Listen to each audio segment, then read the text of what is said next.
Thank you for coming. I'm Lynn Lander, Chemie 1960, and a former trustee of Cooper, and I'll be the lead-off speaker. First, I'd like to thank Whitney Oldenburg and Dannery Manaya, the director of the Center for Career Development, and Dannery, the assistant director. I also want to particularly thank Kit Nicholls, who is the director of the Center for Writing and Learning, who will be tonight's moderator. Thank you, Kit. And Toby Cumberbatch, retired professor of electrical engineering at Cooper. Kit and Toby recommended to us several of our panelists tonight, and we very much appreciate it because I think we have a great panel.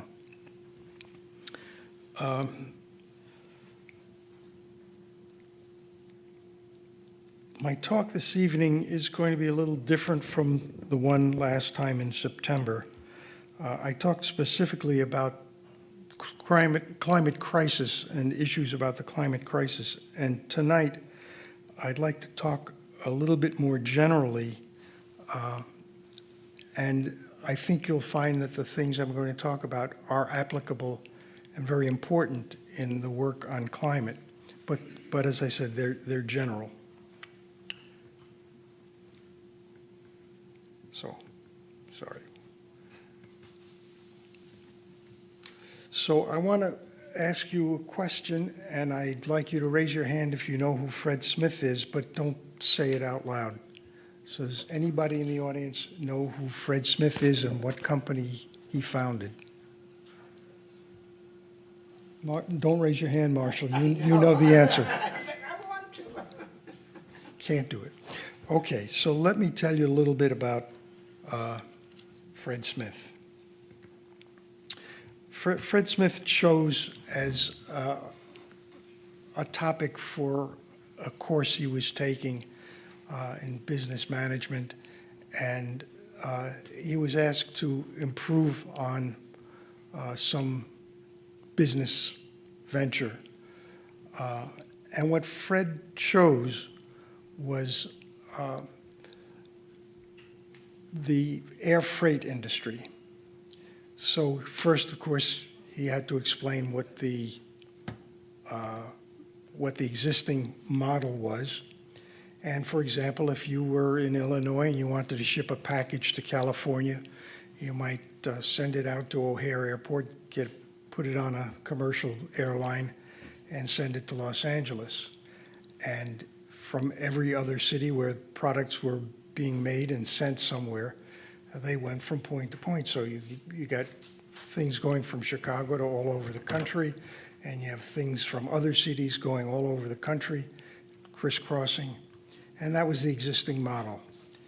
So Fred had a number of innovations, and the basic plan was to code all the packages identifying their final destination, fly the packages to one central location, sort the packages according to where they were bound for, and then fly the packages out to their final destination. So everything came in to Memphis, Tennessee, and then everything went out to all the other cities in the US and, in fact, around the world. So it required also inventing an automated sorting system. Initially, I think, was using barcodes and machines to move them from the central place to their destination starting points. And then he had a third innovation, which was owning his own fleet of airplanes, which allowed him to control scheduling, to have the planes configured for freight, not passenger planes with freight in the hold, and he didn't have to pay or negotiate with commercial airlines. In addition, because he had his own planes, he could conduct his flights at night, which was a time of less air traffic, fewer flight delays, and better pricing because it was off-peak for the airports. So now, with that background, who knows who Fred Smith was and what company he founded? Yes, sir. Federal Express. Federal Express, indeed. And eventually it became renamed by a little catchier name, FedEx. But at the time, 1971, it was FedEx. Sorry, I'm getting old, so I need a cheat sheet to help here. Now, for his troubles, Fred got a lousy grade from his professor for this work. I think it was a C, I'm not sure, but it was a lousy grade. His professor said his proposal was impractical. But in 1971, he founded Federal Express, and it changed the way packages are delivered and shipped domestically and globally forever. Not only was FedEx more effective, but it was also unique in its ability to deliver packages overnight, which none of the other freight shippers could do, at least not in a reliable way. Today, everybody ships that way, but it took the competitors a long time to catch up. The takeaway here is don't let naysayers dump cold water on your innovative ideas. If you really believe in your idea, pursue it, keep improving it, develop the rationale for why it's better than current practice. Now I'd like to tell you another story about Clayton Christensen. He was a professor at Harvard Business School. Unfortunately, he died in 2020 at the age of 67. I had the privilege of hearing Clay lecture several times, and he was a brilliant, engaging speaker. This is Clay Christensen's seminal work, The Innovator's Dilemma. And the subtitle, When Technologies Cause Great Firms to Fail. You know, at Harvard, the work in the business school is based on case studies. And Clay did brilliant case studies about innovation and when it worked and what the problems were. So he focused on disruptive technology. And in this book, Clay had numerous examples of that were very instructive. So I'd like to give you one example of what Clay wrote about. This is the United States Steel Plant in Gary, Indiana, in about 1973. Actually, I've seen some pictures, which I don't have, of from 1960s. And these buildings over here that are kind of brightly white, they were new. They weren't there in the 60s. But this is where open hearth furnaces were used, and that was the predominant way steel was made in the mid-20th century. These are monstrously big facilities, and a batch of steel in an open hearth furnace was about 300 tons of steel. And it was really lousy work. Terribly hot, noxious fumes, physically heavy labor. And somewhere, I think it was in the 70s, Japanese companies and some European companies started experimenting with electric arc furnaces. Initially, electric arc furnaces were only good for making cheap steel used for rebar. Architects, you know what rebar is. We've got some architects here. But U.S. Steel and the other U.S. Steel companies said, you know, this stuff, making rebar is the low end of our business. What do we care? Let them have rebar. It doesn't mean anything. But over the years, and not that many years, the Japanese and European companies kept eating into the steel business to the point where U.S. Steel and Bethlehem Steel didn't have a viable business anymore using their open hearth furnaces. Just let me show you. This is a picture of an open hearth furnace. I think this one was in Europe. You can see it's enormously hot and steamy and really ugly. And this is an interior where they're pouring steel out of the open hearth furnace into ladles. And this one on the, oops, sorry, wrong device. Come on, where's the button? There it is.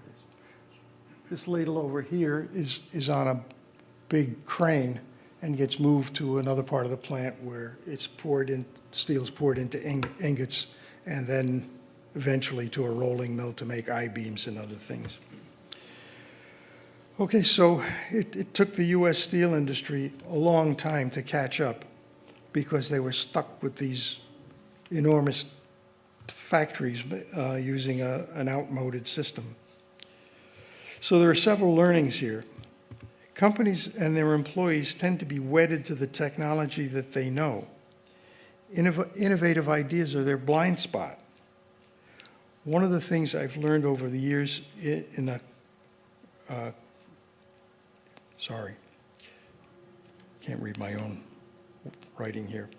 One of the things I've learned over the years is that company culture can be so embedded that it creates a belief system that most employees just accept. My warning to you is be very careful about getting sucked into groupthink. And now a third story. I want to talk a few minutes about Cooper's summer projects in Africa. Cooper Professor Toby Cumberbatch, sitting right there, led many student summer projects in Ghana. And just in case you've forgotten your geography, oops, again, wrong device. There's Ghana, in West Africa. And Toby's projects were not in the capital, Accra, down here, but up in the north, in small villages, like, for example, Jarapa. This is the main street in Jarapa. That's the one paved street in Jarapa. A lot of side road, dirt roads. And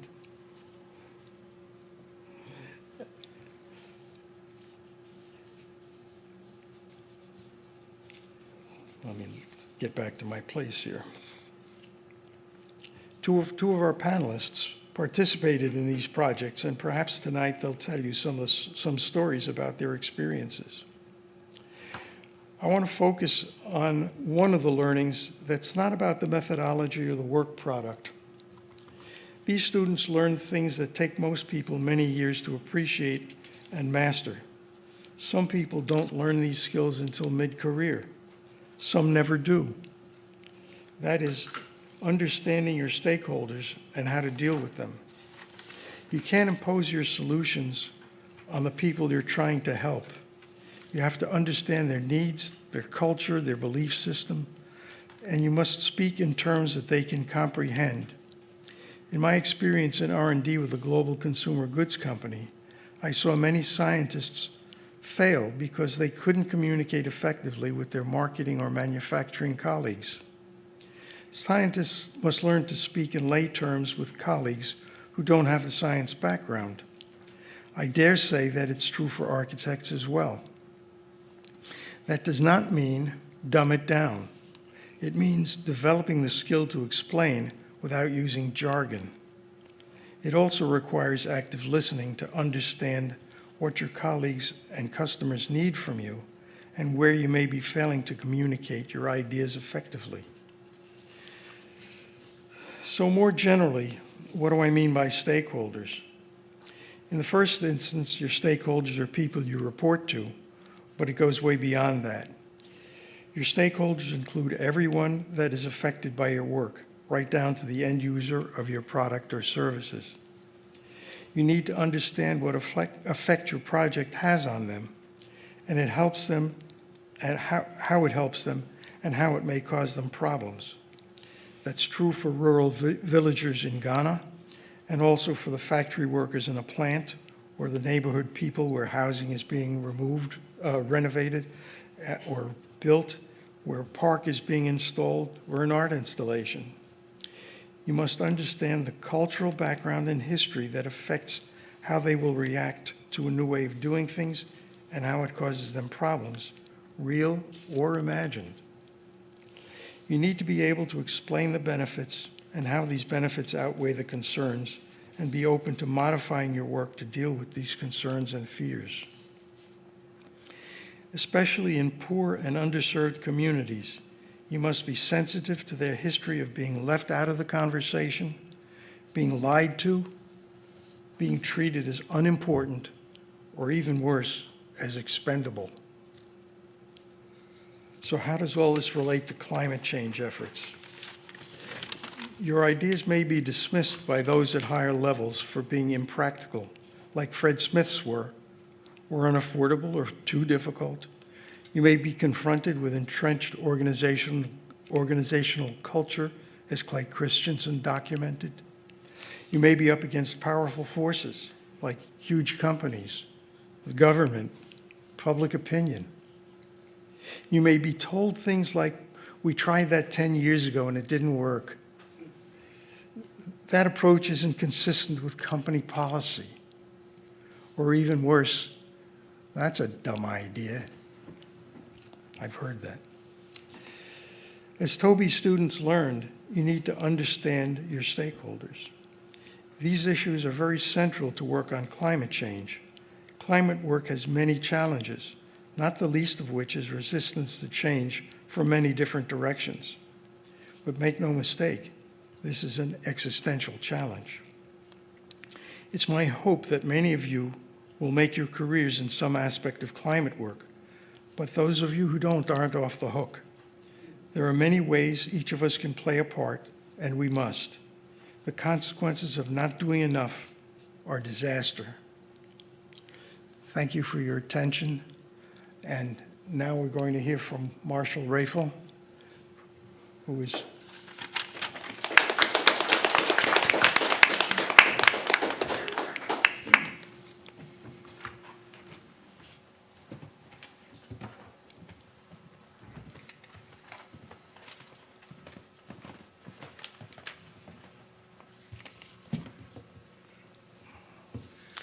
Well, I'm in the same situation as Lynn in my 9th decade, so I'm going to use my notes.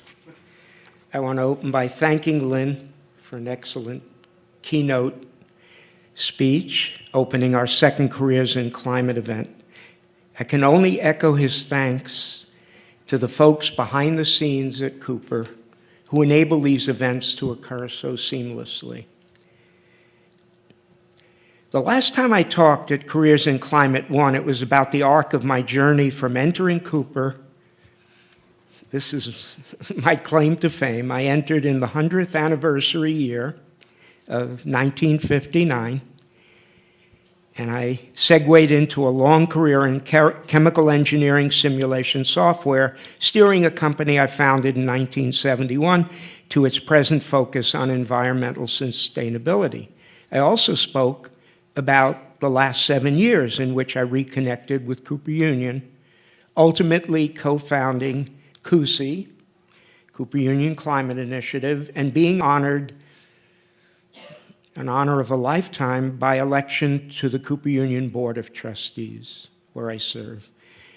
Tonight, I want to share with you a moment in my journey where I had a crisis of purpose, which led to the role I'm trying to play at Cooper today. In 2005, after 35 years in business, 7 children, 80-hour weeks, trying to navigate a company I founded in 71 to profitability, the company took a dramatic turn from the red into the black. And then at 63 years old, I was able to turn over the day-to-day operations to my chief technology officer, and I moved to 20-hour weeks. With my nest now empty of children, my wife and I traveled a lot. I read, I wrote. Much of my writing focused on seeking the meaning of life, coming to this question with no formal religious background. As with us all, I was self-aware that my life had both a beginning and an end, and so the challenge was to discern what meaning I could find in my own limited remaining time on earth. The answer came to me after a year into essay writing on different topics. Essay writing for me has been a powerful tool to tap into a deeper introspection, a way of understanding my feelings.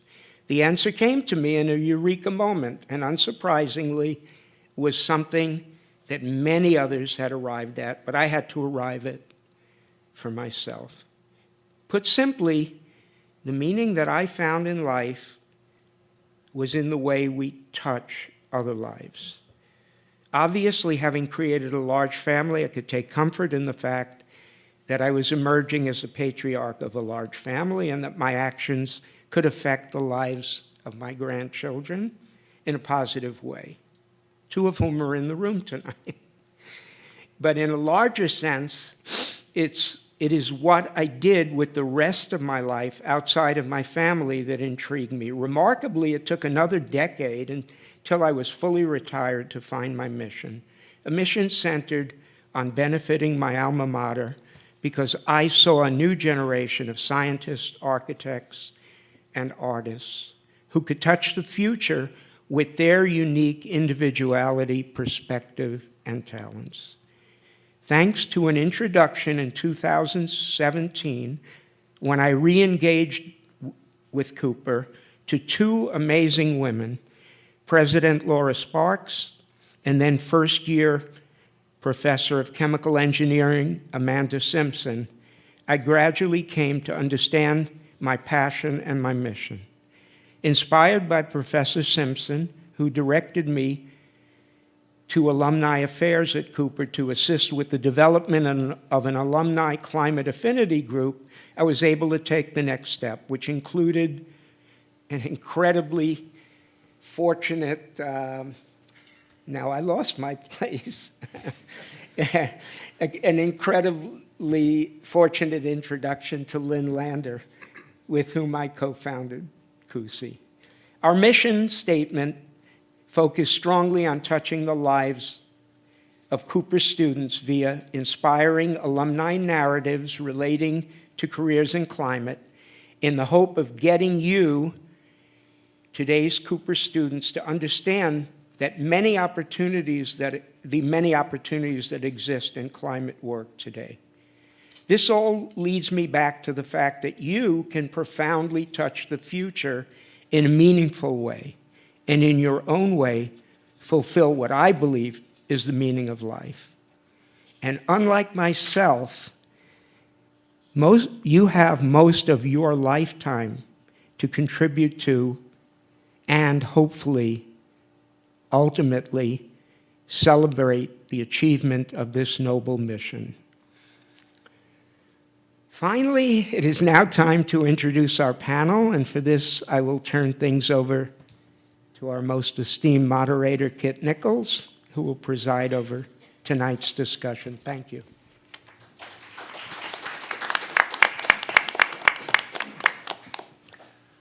Hi there. Thanks, Marshall. I'm always happy to hear any story that involves coming to a really important discovery through a writing process. That's near and dear to my heart, and that's maybe not always how people experience their educations, but I'm sitting on this stage full of Cooper Union graduates, which is an exciting thing to get to do, having been at Cooper for a long time.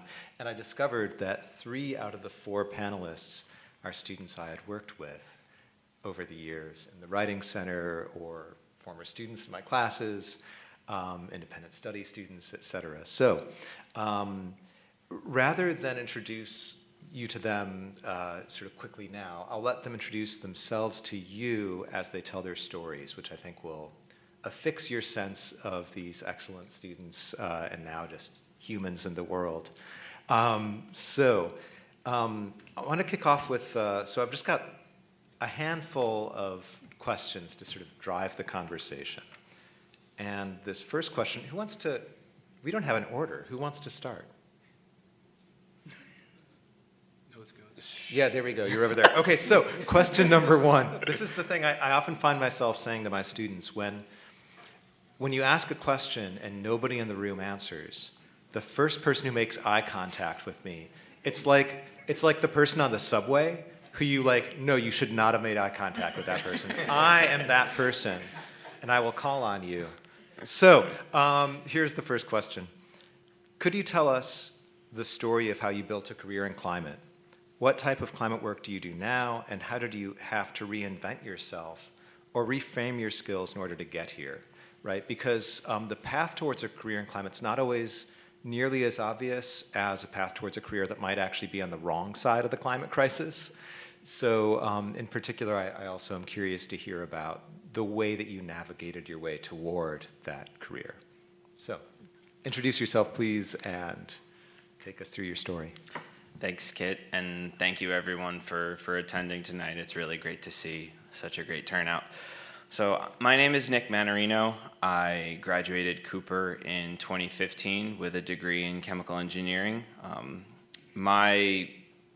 My entrance into climate definitely has a number of different stages. When I was here at Cooper Union, I was fortunate to get 2 internships that were directly related to my field. However, as Kit might say, they might have been on the wrong side of climate. I worked for a company called Infinium, which is a joint venture between ExxonMobil and Shell that makes fuel additives. And then the following summer, I worked at ExxonMobil in their process engineering group at one of their refineries.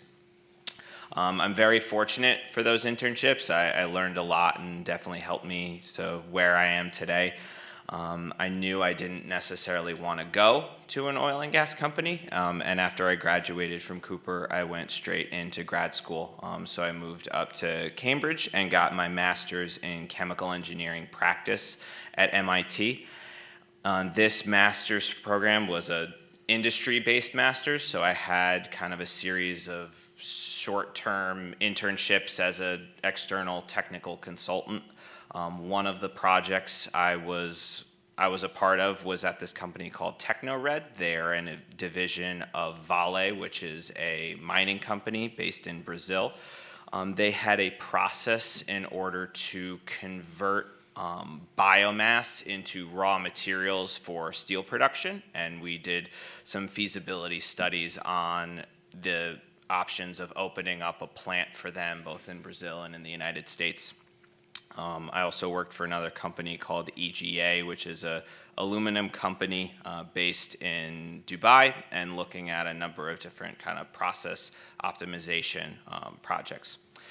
After that, I went into a completely different industry, and I spent five years in the global R&D engineering team at PepsiCo. So our team was working on new technology for the business that really helped enable innovation for new products, brand stewardship, so the maintenance of existing products, as well as looking towards Pepsi's overall goals that they called kind of performance with purpose, which had commitments for nutrition as well as sustainability. So while I didn't necessarily work specifically in climate, a lot of my projects would touch on a sustainability aspect. In May, I spent about 5 years there. In May of 2022, I had a bit of a 180 in my career, which leads me to my current role. I currently work on the strategy and business development team at Amegy, which is a clean tech startup based in the Brooklyn Navy Yard that is looking to use ammonia as a zero emissions fuel for heavy industry applications, primarily within the maritime and power generation industries. So we are in the process of developing a technology that takes ammonia, converts it into hydrogen, and then uses the hydrogen to create zero emissions electricity at the point of use. So as you can see, I've definitely had in my short career so far, I've worn a number of different hats, and I've definitely had to reinvent myself a bit, especially when making the transition from an engineer at a Fortune 500 company to a member of the commercial team at a clean tech startup. But I would say a lot of the background that I got as a chemical engineer really kind of prepares you for anything that you kind of set your mind to. I remember there was an alumni that told me who had left chemical engineering. While the topics are different, the thought process and methodology is the same. If you have a process input and output, whether that's a fuel or that's some kind of or that's dollars, you're thinking about the problems in the same way. And another thing I really had to reinvent myself is rather than being an engineer kind of maybe in the bit of the weeds in terms of the technical aspects of my job, to be able to communicate my ideas, communicate what the company is doing. And right now I'm in kind of I'm in a place that I really enjoy, that I'm sit at kind of the bridge between the commercial side of the business as well as the technical side. So being able to work with the engineers on these new problems and then being able to communicate that to external partnerships and kind of progress the company forward. So with that, I'll pause there. Thank you so much. Alisa, we'll work our way down the table. Hi, everyone. Thank you so much for being here tonight. My name is Alisa Petrosova, and I graduated in 2021 in the art school. I grew up in California, so climate was always kind of a part of the background of my life, but I never really thought of it as my central mission. I went to an arts conservatory for high school, and I was really concerned with my future and not the planetary one. But it was actually in this room at Cooper that my climate story that I tell so often first occurred. It was in a course called Interdisciplinary Seminar, where every week a different artist, architect, engineer, lawyer, poet would come in, and basically unprompted, all of them said that the world was going to look very different very soon. This was at the same time as the Brett Kavanaugh trials were happening. The IPCC report just came out that said we had 10 years until feedbacks that we did not know, what was about to happen and what was about to occur. And the HSS protests famously were happening on this very stage as well. And so there was, this may seem like a slow news cycle for today, or a snow news cycle, I guess. But it really stopped me in my tracks. And I remember actually it was through a piece of media that I really realized it was the SNL Cold Open that talked about Brett Kavanaugh. That really stopped me in my tracks. And I was like, we are sitting here laughing at something that is going to fundamentally change the way that we are going to live as women in the future, which happened with, the rollbacks of Roe v. Wade. And so I went home for a week, and by home I meant down the L train to Brooklyn, and I didn't go to school because I was like, how am I going to live, as an artist in this world, and not acknowledge what's happening around me in my work? And so I sat there. I read Hope in the Dark by Rebecca Solnit, which I always recommend to anyone starting out in this space. And fast forward a couple of months from that point, I partnered with chemical engineering professor Amanda Simpson and mechanical engineering student Sophie Schneider, and we founded the Cooper Climate Coalition. And that was supported by President Laura Sparks and the Office of the Presidential Grant. And over the course of the next 3 years, we got $20,000 worth of funding to support this work, where we brought leading voices like Naomi Klein, Varshini Prakash, Bill McKibben, Rihanna Gunn-Wright to the Great Hall, later in 2020 virtually. And then we also did weekly talks, which was really important, where we brought in people within the art, architecture, and engineering fields to speak to the students, so students could see that they really didn't have to pivot that far in order, right? They didn't need to go be somebody else. I think this is something that people always think about, that you have to be a policy wonk, a scientist, or an activist to be in climate, and that's just simply not true. We really need artists, engineers, and activists in the space. Sorry, artists, not activists, but artivists also exist. And in 2020, while the Climate Coalition was still alive and well, I was going to go to Germany for my semester abroad, and you can imagine what happened to that plan. But the German semester starts in April, and so come January, I was approached with a proposition to be a world builder and researcher on the show Extrapolations, which came out last year and was show run by Scott Z. Burns, who famously did An Inconvenient Truth and also had written and directed Contagion. You can imagine what starting the pandemic with somebody who wrote and directed Contagion felt like. But throughout that process, I spent 10 weeks mapping what the future of the world looked like from 2030 to 2100. And so in that, I spoke to President Al Gore. I spoke to leading scientists, futurists, people on the front lines, bankers, anyone really mapping everything from the extinction of the Pinot Noir grape to the future of sex and relationships to infrastructure, oceans, animal die-off. So you can imagine what sitting with those realities did to me. And then, that was in my junior year at Cooper. When I was a senior and I started really thinking about, what was I going to do after Cooper, I realized that a lot of people were not going to hire an artist to work in climate, unfortunately. And so I decided that instead of testing that out, I would just go to grad school and put a sticker on my forehead, and people now consider me a climate expert. And at that same kind of fork in my road, the Columbia was launching the climate school. And this was the inaugural year. I joined, I started doing Physics 5. I was doing quantitative mathematics. I had never seen any of these things before. It looked like a foreign language to me. And then I also launched a group called the Climate Imaginations Network with Dr. Kate Marvel, one of NASA's leading astrophysicists.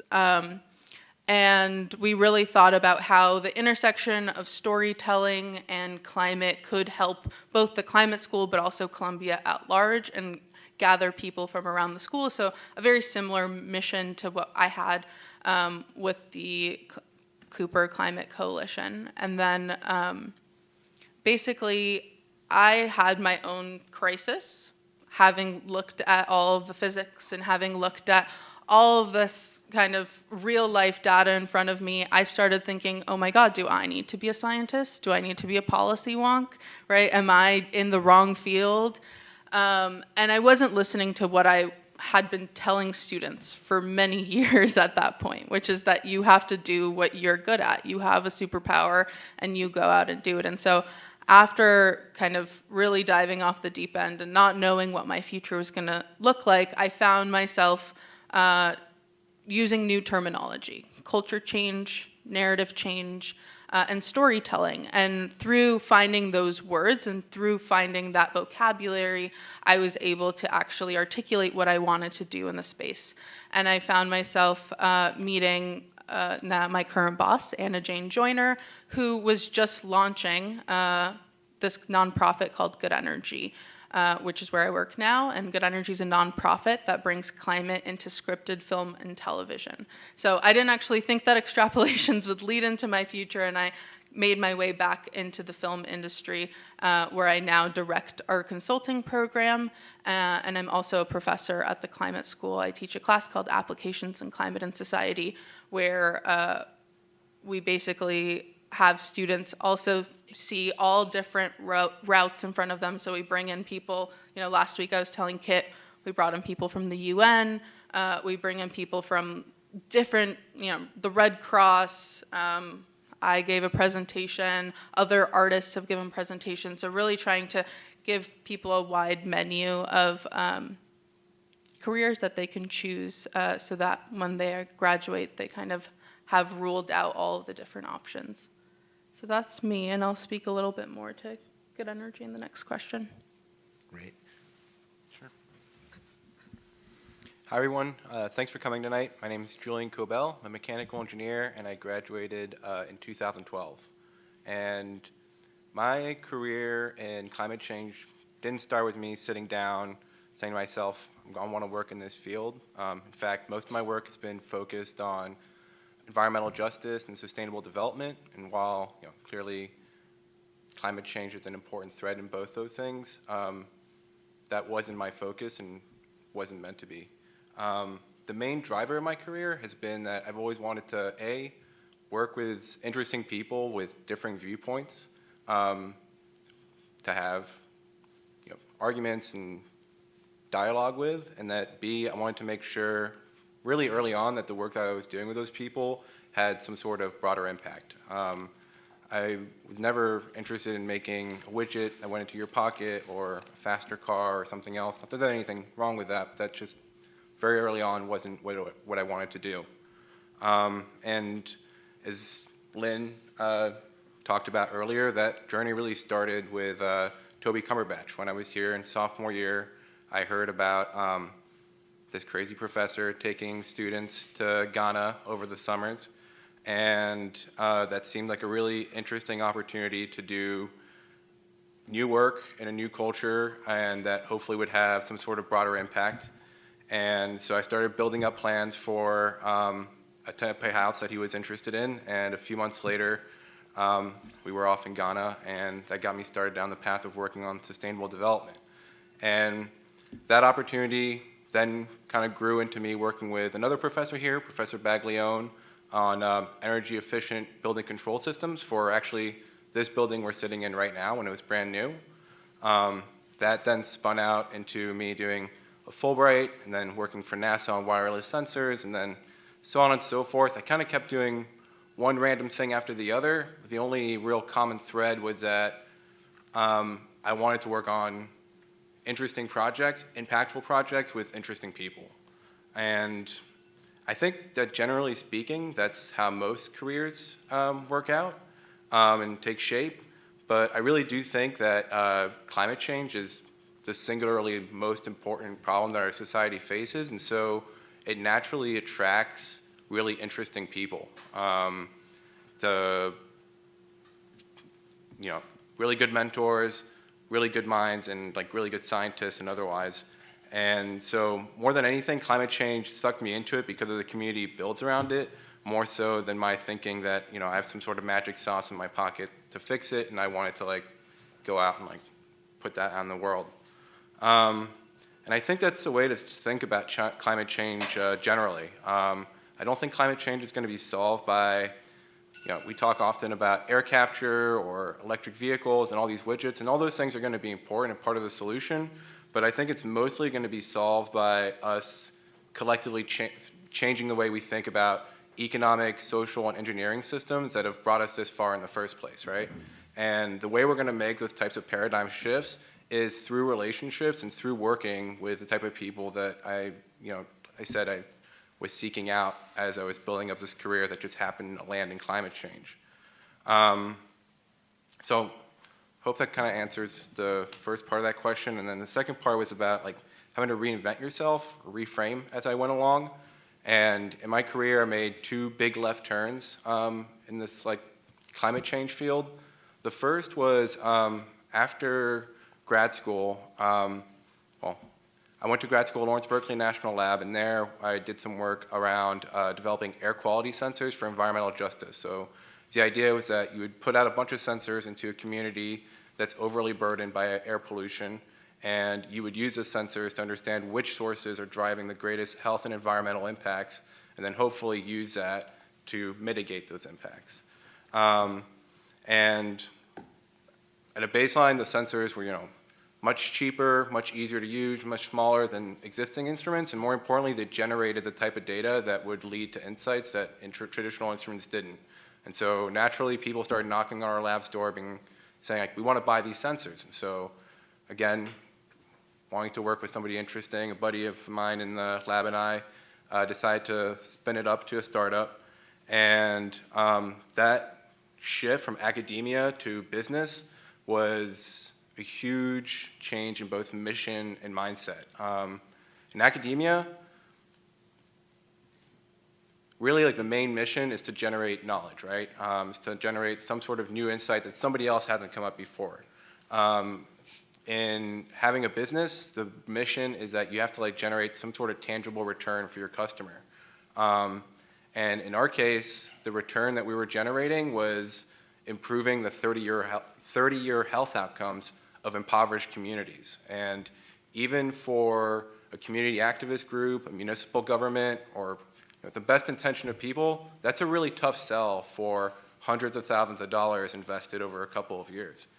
And even when we were able to make that business case, when we were able to get insights generated, like sensors out in the field, insights generated, getting those insights put into action was really difficult. So like a simple example is, imagine we would go into a neighborhood and find 90% of the health impact was caused by diesel trucks.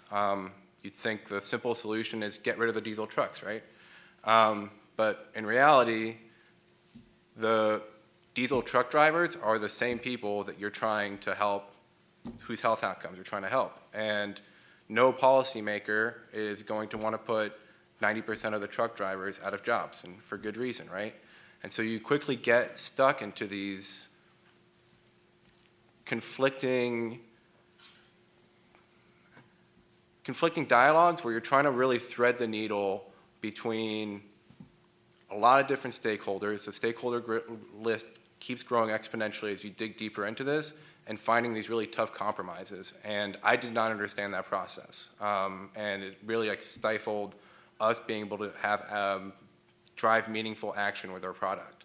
And that's when I took the second left turn, is starting to work in policy about 2 years ago now. I started off as a policy advisor for Senator Lujan in Congress, and now I work as a policy advisor for the Undersecretary of Science and Energy at the Department of Energy. And really, the point of doing that was to start looking at this problem backwards, rather than ending at these really tough conversations and looking at where are we going to find the compromises to drive action. Let's start with that at the beginning and then drive backwards from there. And that has been, the last 2 years have been incredibly productive in terms of flipping my technical background into thinking about how to apply that technical background into action. I'll briefly go into how it applies in legislation. When you start a piece of legislation, you come up with a concept, and whether it be let's help put out more electric buses, for example. And then the next step is to find people with different backgrounds who might agree with your stance. Trying to find basically a Venn diagram of different stakeholders who are going to agree with your stance and move that forward with you. And inherently, every piece of legislation that you put together is going to exist at the intersection of differing viewpoints, or else it would already exist. We wouldn't have to have the conversation in the first place. And so that process of being in Congress and putting together legislation and other things, doesn't just have to be a bill, is already been teaching me how to take what used to be this really tough question of finding alignment, take that at the front end, and rather than using data to find those things in the back end of the process, so to speak. So yeah, that's been the course of my climate career, and the biggest thing I would say is that it's really driven by, both on the technical side and on the policy side, it's really driven by relationships, and that's what I would put forward as being the key piece. Thank you. Yeah, Noah. Hi, everybody. My name is Noah Garcia. I graduated from the architecture school in 2010. I was preconditioned to be concerned about climate change based on my name.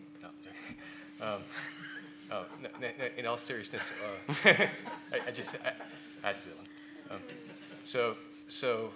Yeah, I think ultimately the seed of awareness on climate change and climate issues was really planted here at Cooper. Ultimately, studying architecture, I think, really ingrains in you an understanding of materials, the site, the environment, the conditions, the ultimate impact, and embodied carbon on construction and that process. I'm not sure if you all are aware, but ultimately building materials, steel, concrete, are the biggest contributors to climate change, to carbon emissions of anything else, including transportation, over agriculture. It's ultimately down to the materials. And so those were lessons that were ultimately taught pretty heavily when I was in school. And there's always the abstraction, wanting to make something beautiful and creative.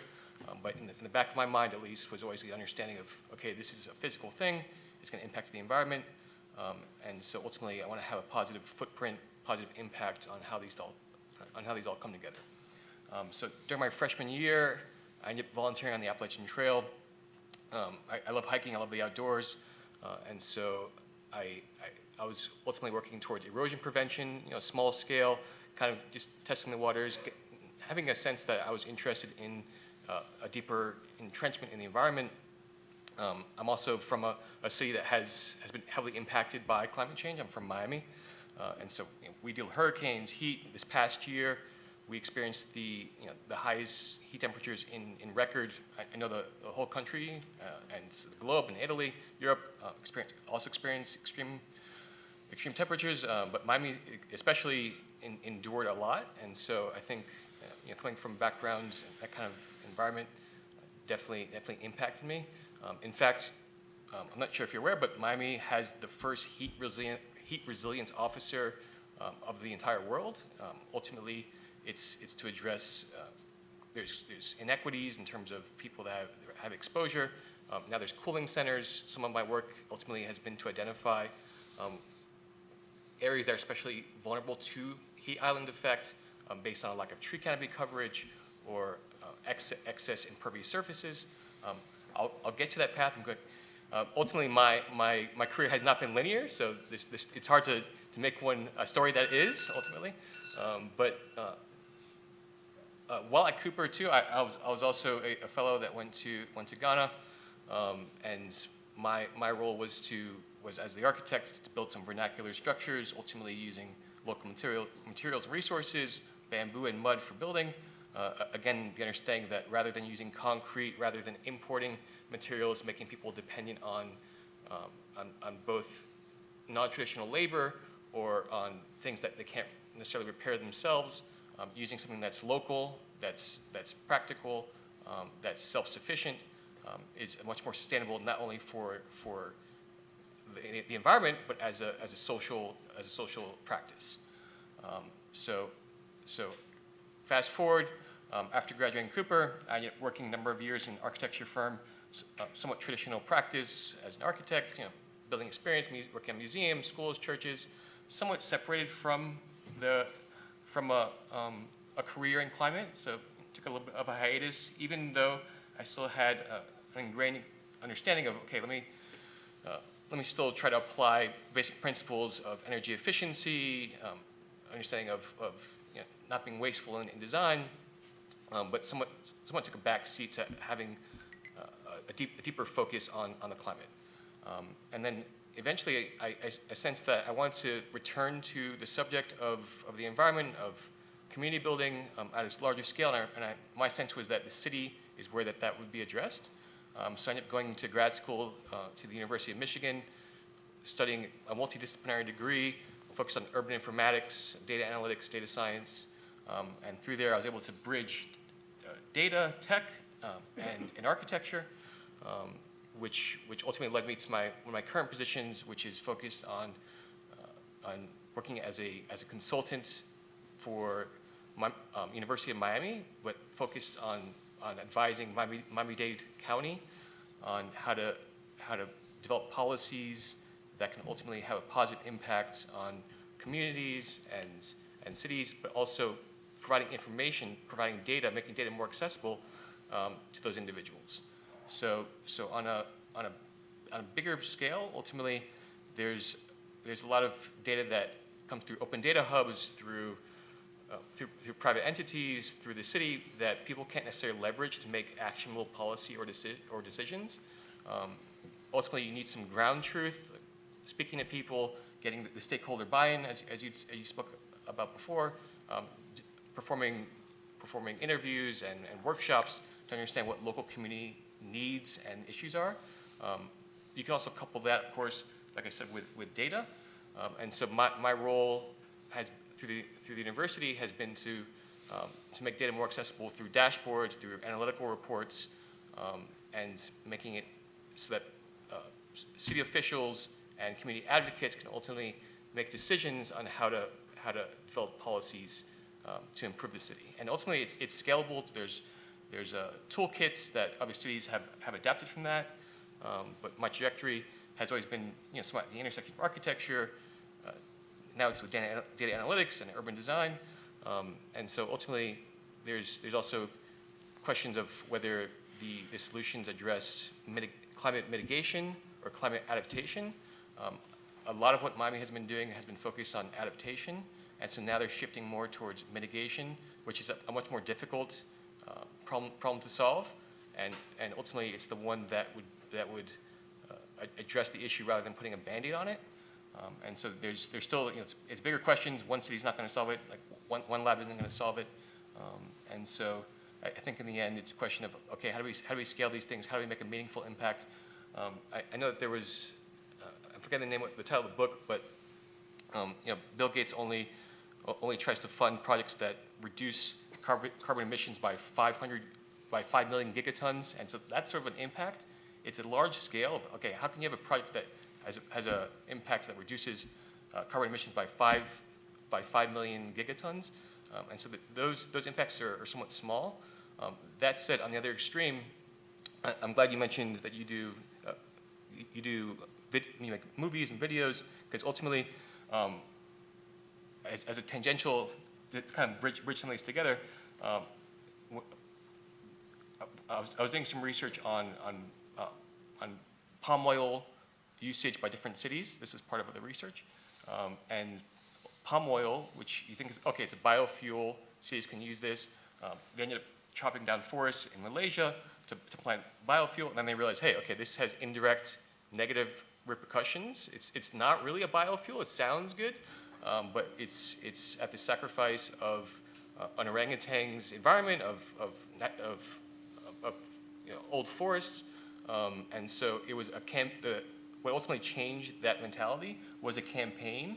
I think it was through Greenpeace, where they ultimately showed a chocolate bar and an orangutan's finger, and so basically don't eat the rainforest, don't eat me, don't take a bite out of me. And so it wasn't like necessarily a policy, it wasn't data, it was a story, it was a movie, a little video that changed the decision. So sometimes my point there is that the impact, data can only have such an impact, and so ultimately you need to address the issue in a way that people can more easily digest on multiple levels and act on. So it was through that campaign ultimately that and I'm sure you're familiar with this too and can speak about it in a more specific way, but it was through that campaign that people realized, okay, let's not use palm oil as a sustainable fuel, and let's shift back to other actually renewable resources that can have a more positive impact. And I could also bridge back to Noah and say that in actually the show Extrapolations that I mentioned that I worked on in episode 3, the key conflict is in Miami, and it's about this new office of a new office that basically is deciding what parts of the city get to stay. And so the key conflict is like, is the synagogue going to be like just drawn out of the map of Miami? And so we didn't predict the chief heat officer that we now have in Miami-Dade, but a very tied conflict there. And I want to just draw a thread that seems to have emerged across a lot of what we're hearing, which is the complex relationship between technical skill and knowledge and social, cultural, and political economic factors that ultimately will always condition any kind of potential adaptation or solutions that we might find. And I want to I always insist on like political economic, because if you separate these two things out into imaginarily separate disciplines, you run into all kinds of major problems. Alisa has been through this in a class of mine years ago. And so I wanted to sort of add this, I'm going slightly off script here, but our next question was about a specific case study in your work in climate, right, that might be illustrative of the kinds of projects you've worked on that have been successful. And I'm wondering in particular if you're able to take us through, one particular moment in your career, and especially how you navigated that relationship between, either whether it's like accurate data and an accurate representation of the science, but also, and finding technical solutions that work. But the fact that we always have to work through these complicated cultural, political, economic contexts. And I figure just whoever wants to get us going on that, and I'm hoping you'll want to respond to one another. I can start. 'Cause this is that. So rather than speaking about a success, I was going to speak about a failure, because I don't know. I think anybody who does anything tells, like, you have about like 9 losses for every win, and we don't spend enough time talking about the losses, right? And so going back to and this really ties into what both Noah and Alisa just were talking about in terms of communication, is that going back to my startup, I really can't emphasize enough going into that how much we pretty much fetishize data. Coming out of Lawrence Berkeley National Lab and that academic system, that was the currency of the land, right? Repeatable empirical data is how you got grants, it's how you got accolades, and granted, you can just submit an Excel sheet and get it published. You had to glean some sort of insight from the data that you were generating, but that was our sole focus. That was really that was the measure of our worth and the measure of our work. So when we started our business, we spent 2 years nonstop working on hardware, software, validation to make arguably one of the best air quality sensors in the world. And we also even thought about on the back end, to the point earlier about generating insights. We came up with algorithms so that you'd be able to pull out sources and do different types of things with that data, but never once did we stop and think, what are we going to do with these insights and with that data, right? And I think that mentality, 'cause we went into thinking, if we make these insights, we put them on the table, if we have this data, it'll be obvious to people, and that in itself will motivate action, right? And that, I think, is symptomatic of the climate change crisis in general.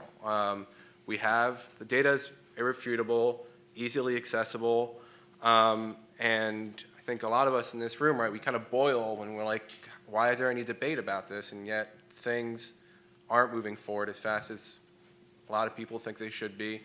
And so the real question is, what's missing? And this gets to, I really like Noah's story about the orangutan in a chocolate bar. That, the finger, that's exactly, it really comes down to, and I think it's important to talk about in this room in particular, because Cooper's a really special place where there are these 3 different disciplines that can address all 3 of these, right? Engineering, we still need technical innovation. Data should be the foundation, but it can't be alone.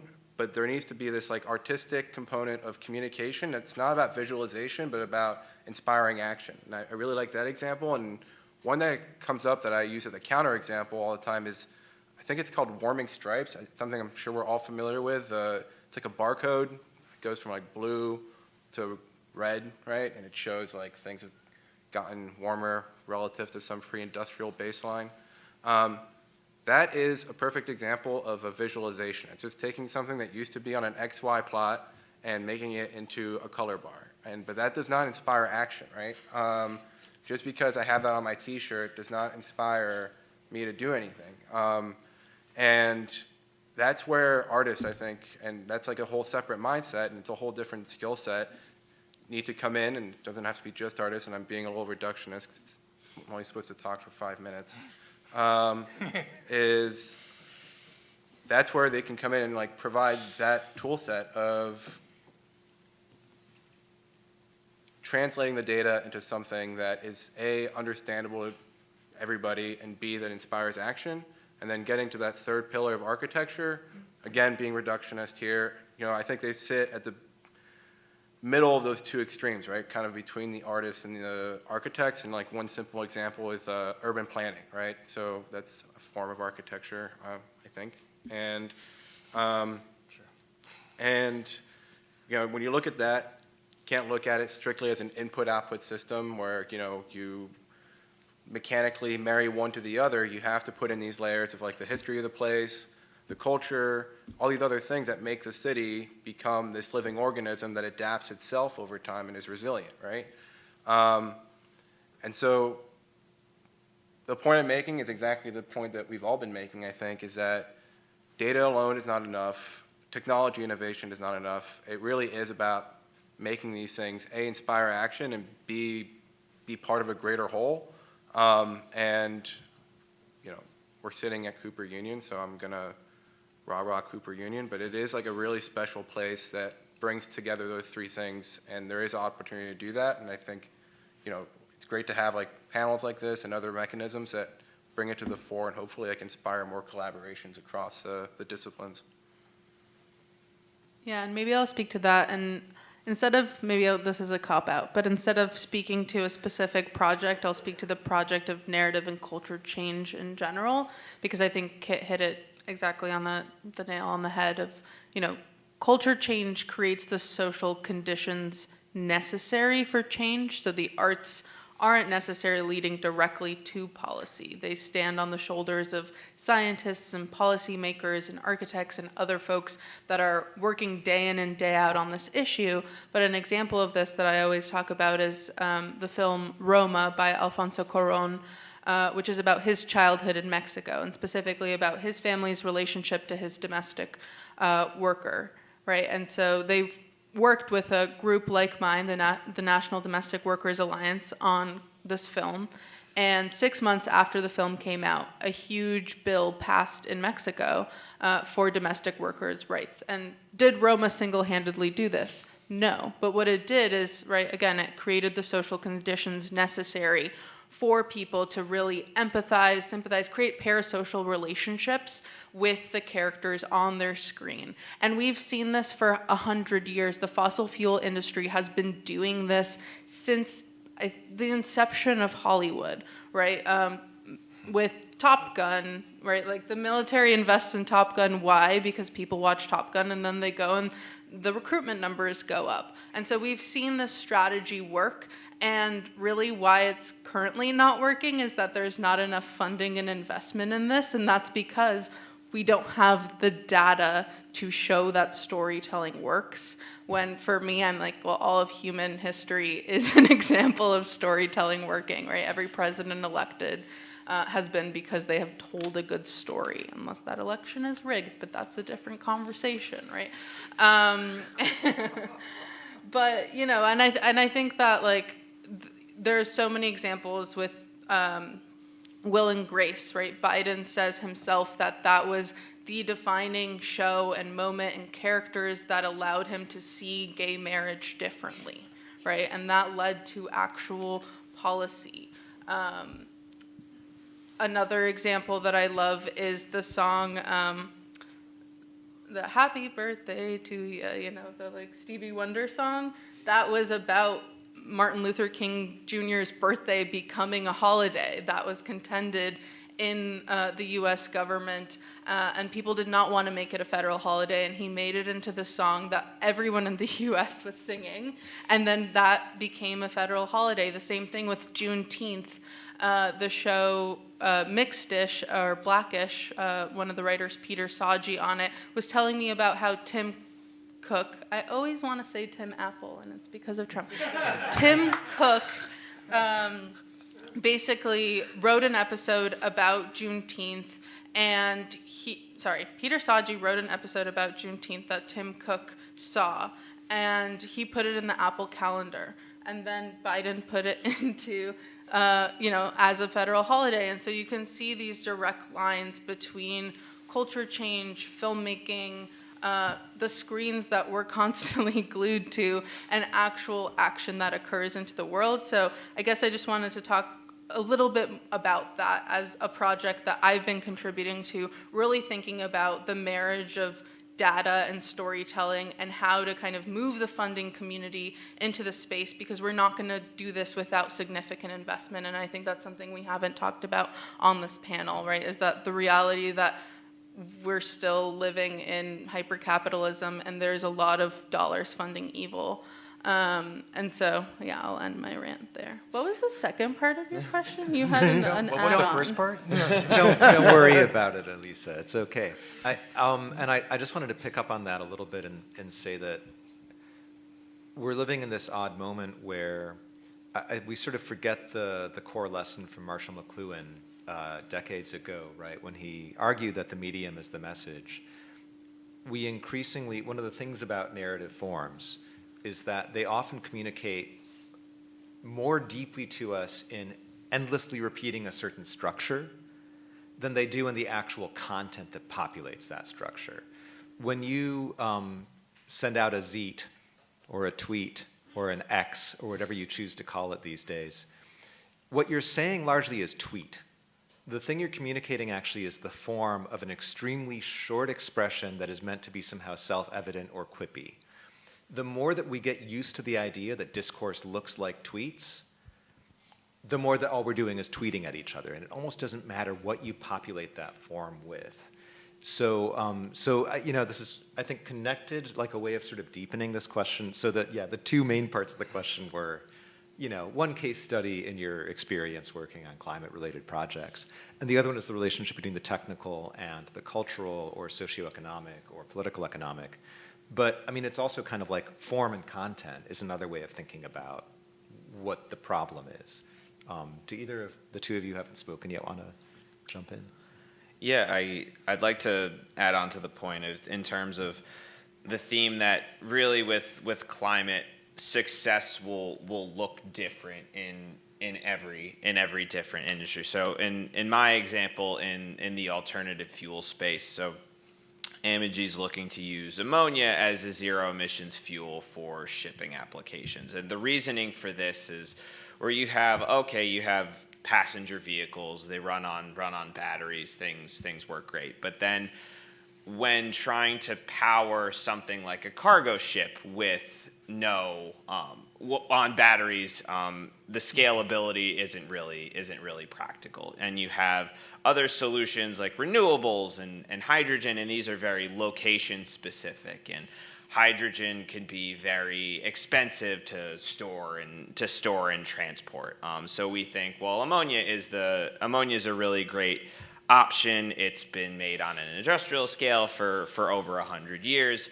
Ammonia also has its issues. It has its mainly being in terms of toxicity, and that's been one of the things that Amegi has had to deal with, specifically given the stigma of, isn't ammonia toxic, or isn't it gonna potentially produce NOx emissions.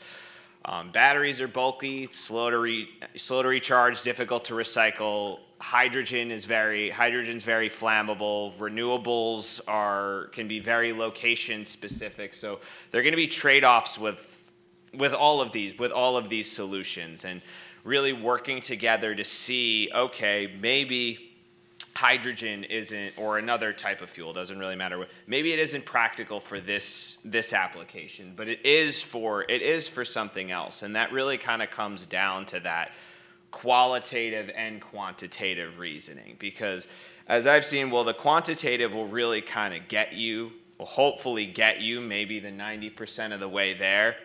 At the end of the day, it's a lot of the qualitative that really kind of gives people the gut feeling of this is what you need to go after. I can share a short local success story. So there was a recent competition to reimagine the Brooklyn Bridge, and I worked with pilot projects, Grimshaw, World Wildlife Conservancy. So it was an interesting kind of group of people, and our mentality was focused on sustainability. But the overall moral of the story is focused on finding trade-offs / compromises that are a win-win for the environment and for designers and for developers and for the forests. So ultimately, the Brooklyn Bridge has, I don't know how many thousands of wood planks on it. Ultimately, I forgot how many, I think every 30 years they have to get updated or get replaced or restored. And so that's a lot of wood that's ultimately being thrown away, either without really a mitigation plan on how to use it. Ultimately, you want to reduce, reuse, recycle is the motto. Most people just think of recycle. But ultimately, what we did was we partnered with a forest for a proposal, we partnered with a forest in Guatemala that had previously had issues with mass timber harvesting that was ultimately wreaking havoc on the area. And we proposed a sustainable plan that rather than just mass cutting large areas, let's have a rotation so that you only do certain areas within certain years, so you allow for the growth, and it's more of a sustainable approach. And so that partnership gave economic benefits to the community, and they didn't feel the need to chop down everything. And they balanced that with, okay, we have now funding, there's economic incentive to maintain what's here. We have a more sustainable supply chain. And so Pilot Projects is developing something called Cities for Forests, where it's partnering a city and a forest to have some similar models where rather than a forest feeling it needs to develop some sort of a commerce system independently and be at the whims of loggers, they can have more of a sustainable plan. And so the Brooklyn Bridge competition was ultimately part of that proposal. And we beat out Bjarke Ingels Group. For those of you that don't know, he's like one of the biggest architects around. And we were super proud. And the big benefit, the big way we won that was through the sustainable plan. I think that was like one of our unique selling points, one of our unique advantages. But again, circling back, the ultimate success there was that we didn't say, okay, no logging or no use a different material. What we found that we can ultimately sequester carbon within the wood. That's what the whole mass timber craze is about, for better or worse. And we found a compromise where we could, well, it wasn't even a compromise, but like a sustainable method for harvesting, so you can have your forest and use it for production. So it's an educational tool as well in terms of informing the public on how wood can be used in a way that's more long-lasting and beneficial to everyone. Pause there. Yeah. So, Yeah, I just wanted to jump in. Julien triggered a thought that we discussed a little bit in the last Careers in Climate, that it's very difficult for people to get around and get motivated by things with very long time horizon. And I think the kinds of things that you've been discussing of creating imagery that is very emotional and immediate is a way of getting past, you won't see the benefit for 20 years. and, I mean, in many cases, it's a question of how do we see things that are literally unseeable. Yep. Insect biomass has been dropping precipitously. How do you make that visible? It's not a thing that's easily seeable. And again, we don't tell stories that center the death of insects, right? At least not as a bad thing. Maybe stories of human progress where the insects die, right? And we don't realize maybe that accidentally the insects dying is not a story of human progress. I want to move us to the last kind of formal question within the program and then move towards Q&A. So this question asks, just advice that the panelists might offer to current Cooper students when they think about how they might navigate toward a career in climate. And I want to also kind of suggest, as you think about how to answer this question, if you were sitting one-on-one with somebody who's staring down, finishing a degree and trying to figure out how to find their way into a job they feel good about, not just what advice you'd offer, but what questions might you ask? Because advice is a limited form, and question posing is often just as important or more important than offering advice. So things to possibly ideas for things that people might want to consider, questions they could ask themselves too. But advice or questions?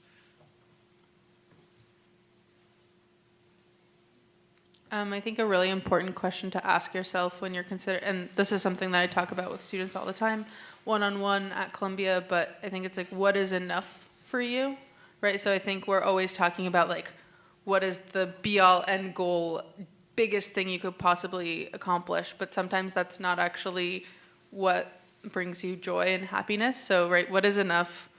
What will make you happy, right? Like, what will allow you to sleep at night? When I was at Columbia and I started thinking about, oh my God, should I be in policy or should I be in all these different jobs? I was really thinking, like, can I actually stand behind those institutions? And for me personally, those answers were no, right? Maybe I was doing some journaling that got me to my own answers, and I really realized that that's not how I was going to find happiness or joy. But storytelling was something that I really, would allow me to endlessly learn new things while supporting other storytellers, telling my own stories. And so, being able to find that for yourself is really important. I think also, on a very practical level, very, very seldom do I hear students or colleagues getting work through just like LinkedIn and through not actually talking to anybody, right? Everything's like AI mitigated these days. And nobody's getting an email that's like, let's set up an interview. You're mostly getting silence right now. And I think it's really important to, and to the point that was brought up earlier, is really for, everything you do to be relational. And so meet as many people as you can. Integrate yourself into their day, right? Like, oh, do you take a walk in the morning? Like, I'll join you, right? Or I'll bring you coffee. Make it as easy as possible for that potential employer. And I think you're right. Like, I think that is a really important thing. And that's the only way that I was able to find myself into this like very particular niche that I became interested in, is talking to so many people, half of whom had no idea what I was talking about, right? Until I found the person that did know what I was talking about, and it was an instant connection. And so, and as you speak to folks, you also begin to really sharpen your nails and your story, right? Like, oh, okay, maybe when I talk about myself like that landed with that person. And so you begin to iterate and optimize. And I think, like, thirdly, really think about the future as an interdisciplinary landscape. And, that might sound cheesy, but there's no work future, there's no future of labor that doesn't think about, right, quantitative data and qualitative data working together, science and storytelling working together, policy and story, right? So there's all of these different intersections, and being able to actually learn all of those languages, right? Which is fundamentally what I did when I went to Columbia. I learned the language of science, of policy, not to become those things, but actually to be able to be a translator. So the more that you work with folks, the more you're able to step into the role of being a translator, and we'll need a lot more of those in the future. So when I made my switch from consumer goods to climate tech, I can affirm that I asked the question to myself, what's going to help me sleep at night? And to that point, I have a lot of friends and former colleagues that really get a lot of fulfillment about the consumer goods industry. I really enjoyed my time there, but ultimately, when I was applying, people were asking me, "Oh, why do you want to leave Pepsi?" And my answer was, "Well, I don't really drink soda." And ultimately, my reasoning to go to another industry is I really wanted to work for something that was very mission driven and mission focused, and that was something that was resonating with me. And for others, that really enjoy the technical challenges that come around with the consumer goods industry. You can have a fulfilling career in any real industry. And I think to Alisa's point too on I guess really compartmentalizing this other thing into a question is what kinds of people am I going to be working with? Back in my previous role, I really only worked with engineers with the exact same background as me. And I learned a lot, but now at my role at Amagi, what I really like is that half of the people in my group have engineering backgrounds, and half of them have financial backgrounds. So we really learn a lot from each other. I've learned a lot about the finance and the policy side. They've conversely learned a lot about the engineering side. It really allows for more of an interdisciplinary thinking, which, I mean, you can see all of us here, we have very different backgrounds, but we're more or less kind of talking about the same main points. And I think the last thing to think about too is I think it's always important to be happy where you are, but also to see where can this potentially take me in the future. Maybe it's not directly going to be related. Maybe your role might not directly be related to climate. Careers are a marathon. They're not a sprint. There are some places that might only need to be like, okay, these are the skills. I need to get all of the skills here in order to fulfill my grand vision in another place. And I think it's important to just have an idea of where you want to go, but also be open to other opportunities along the way. I think that's a really good point. Like hopping from one thing to the next, but having a greater vision and building skills along the way.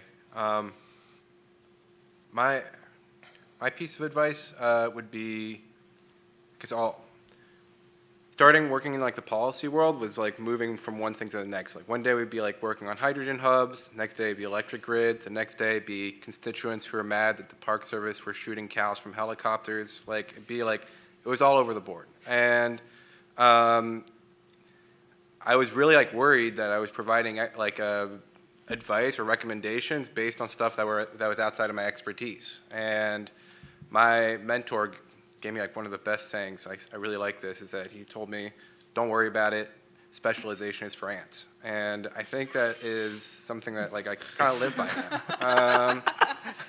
I think to a degree, right? Like, because I mean, you want to have a core skill set so that you're not constantly mooching off your network for advice and for expertise. So you want to have something that like you're known for as being like, this is something that I can talk about with some authority, but really like think widely about the skill sets. And this gets to what you were saying a second ago, is like to every step along the way, soak up a different thing. It doesn't have to be like I answer my first question, like my career's been like really like kind of random, hopping around from one thing to the next. And each place, try to pick up a new skill, and you don't have to become an expert in each one of those skills, but you should try to be, that saying, master of none, right? So that would be my piece of advice, is have something core, but really try to pick up little pieces along the way. And then, so I think, even if you're not in a direct position for addressing climate change head on, suppose I spoke to a friend of mine the other day that works at a structural engineering firm, and he was saying that he's sitting on a bunch of BIM models, building information models through Revit, and there's obviously information about what the materials are, their volume, the ultimate quantities, and he approached the problem from a sustainable lens. So I think that's another way to look at things, where it's not just this is a sustainable issue or it's not, or this is a climate issue or it's not. And like ultimately, he found the climate issue within what he was working with, and developed a script to quantify the embodied carbon of the building, looking at data that was already available. And then he ultimately scaled that to look at, let's see. I developed the script for this one building. I can now use it for the other buildings, and let's see how they compare to each other. So I guess my point is that if you're working at Pepsi, there's room for sustainability. If you're working at a structural engineering firm or for the city, you don't have to limit yourself to be in a sustainable, in a climate change focused firm. I think that there's room for, maybe as small as less. I mean, maybe I'll email that instead of printing it. Although we know that data centers also have issues with with sustainability. But I guess long story short is that if you have in the back of your mind how would this impact the environment or how would this impact society, if you're acting in good faith of trying to have a positive impact, that inevitably something will surface that will inspire positive change. So rather than saying, let me just, and in some ways, like if you're in a company, in a firm that is focused on that one issue, you would expect for them to all be going in that way. And in some cases, you might have a bigger impact if you're working at Exxon, I dare say, and you have, and you kind of just, you question things, or it's probably much more difficult in that case. But I guess the point is that even like wherever you are, I feel like you can still have a mindset for sustainability. I think my mic's been going in and out, so sorry.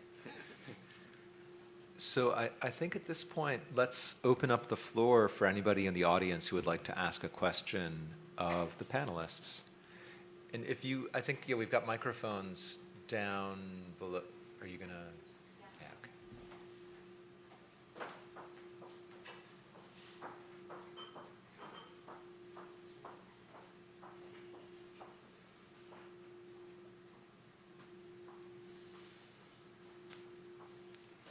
Is it on? Yeah, okay. Oh, thank you. Hi. My name is Beth Sopko. I graduated from the art school in 1987. And my first impression of this panel, I really enjoyed it. I really enjoyed all the discussion and the interdisciplinary nature of the whole thing. But I'm like, how tone deaf is it to be serving dairy as a prelude to this discussion? Animal agriculture is one of the leading causes of climate change. And I know it's just a matter of, the department that handles that decided pizza would be an easy way to give, people an end of the day treat, and it's still, I am just mind blown. That's all I can say. I'm just like, how insensitive is this? Okay. Thanks. Next question. Are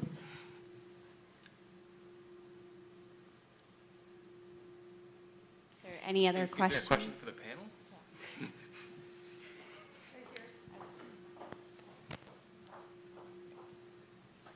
Thank you. I'm going to sneak in two questions. One is about storytelling. I understand the term climate change was slapped on top of global warming because change doesn't tell you if it's getting hotter or cooler. It's a vaguer term. Is there any chance of going back to the global warming because it shows the real problem, climate, temperatures going up? The other is I teach math to people who couldn't do math, and I wonder if there are any shortage areas of jobs for people who newly can do math that are interested in going into climate change work even without a college degree. And thank you for a beautiful presentation. I'm very partial to the term global weirding, which helps capture the strangeness of the everyday experience of the shifts in climate that we're experiencing, right? And that also accounts to some extent for what might actually be uncommonly cold moments at times. So it helps sort of dispel the tendency of the angry uncle who's like, oh, what are you talking about? I was shoveling snow all last week. It's like, right? But the conceptual framework within which we understand the crisis is always so fraught. Yeah, I think climate change was actually coined by Dick Cheney. Am I right? Does anyone know that? That's not fact checked. But I also think global warming fails at telling that story. I think climate crisis fails at telling that story. Maybe global weirding is the closest that we can get. But right, like we know that for me also, a lot of the work that I'm doing when I'm working with Hollywood and I'm working with writers is really allowing them to understand the full picture of the climate crisis, which for a lot of people starts with natural disaster and weather, right? But then it also goes into all social and racial inequities, right? So we're talking about health crises, both mental and physical. We're talking about the housing crisis. We're talking about architectural problems, right? We're talking about problems of innovation and engineering. We're talking about, again, race, class, gender. And so what is a word that encapsulates all of those things? I don't know. And so I think we need to start finding better literacy for all the words that kind of encapsulate this ecosystem and create an ecology and a network. And there's this new project. I just went to a panel for their launch called Climate Words, where they're trying to build a lexicon. And this is actually something that we did, Kit, I don't know if you remember, with the Climate Coalition, where we had folks begin to define all of these different words that we thought of as part of that ecosystem. And so I think it's really important for us to build on that literacy. And I'll also add, I think, to that question about people who are maybe not so quantitatively focused, that so that work of building a lexicon itself, right, sort of centers people who are really linguistically focused. We're operating this country on political technology from the 18th century. People who are doing the work of developing things like ranked choice voting or thinking about how these kinds of new political forms and forms for voting, they're actually doing climate work, right? I mean, it can be. If we find ways to help our democratic processes work better, then potentially that work winds up contributing. Same thing goes for community gardening and various kinds of community organizing. I mean, it's to go to a point somebody made on the panel earlier, any work, I think it was you, any work can be climate work, right? It's a question of the kind of the framework that you bring to it. And so I think to a large extent that means that really this is like an educational question. So it's like, how do we adapt the whole educational apparatus to help people understand how climate is sort of integrated into whatever kinds of practices they're developing.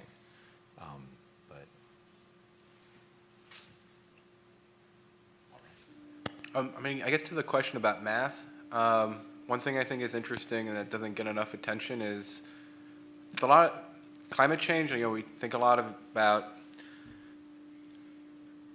pretty finite set of parameters, at least in my experience, like from a scientific standpoint, like sea level rise, loss of biodiversity,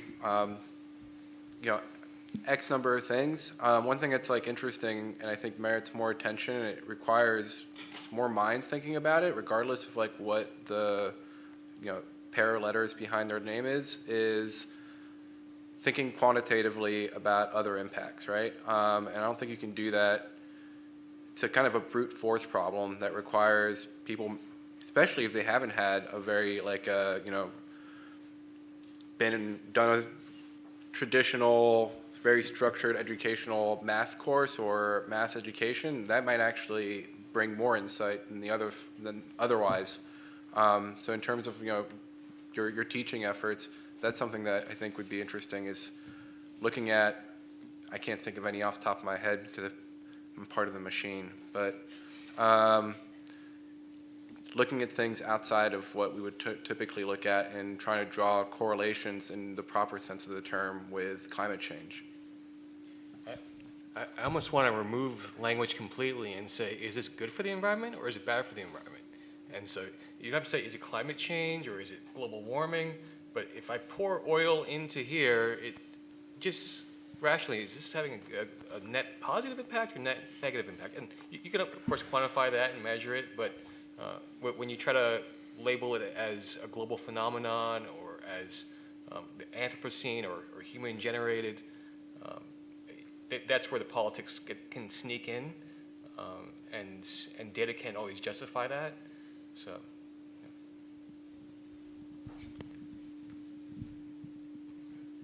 Hi, I'm a Cooper alumni, chemical engineering, 1987. I think I got that right. As far as the menu, it's a good thing she didn't see the pepperoni there. I think you hit it sort of on the head. What I was going to say, everything is touching this climate stuff now. Every single business, and it's just not just due to the regulations. It has to do. I'm in the finance community now, and it has to do with like valuations, because there's investors they're worried about it for a couple of different reasons. One, they have governance that's forcing them to do it. But the other thing that I've seen is that everyone that's making an investment eventually has to get out of that investment, and there's a residual value there. And I'm seeing this in a lot of assets and companies that are going for sale, that people are wondering, well, what is my exit value if I'm going to buy a marine terminal that's liquids. By the way, liquids means oil products. That's what that means. If oil goes away, what's going to be coming in and out of that port? And they have to come up with a different value at that point. So something to think about the next time, how as another factor, But everything's touching it, I mean, I think that's like the crux of the question is transition, right? And like one big one that outside of infrastructure is fairly malleable. Like, I mean, it's nuts and bolts, literally. Like, one thing I think is particularly important is workforce. Is how, I mean, I'll speak to something I know a little bit about, but oil and gas, right? Like, what are we going to do if we do wean off oil and gas, according to the timelines that have been set out by the administration or the UN or other organizations? That's huge chunks of the economy. It's livelihoods that, what are they going to be doing next? To my point earlier, those 90% of diesel truck drivers, you're not really helping them by making them unemployed and healthier in 30 years, right?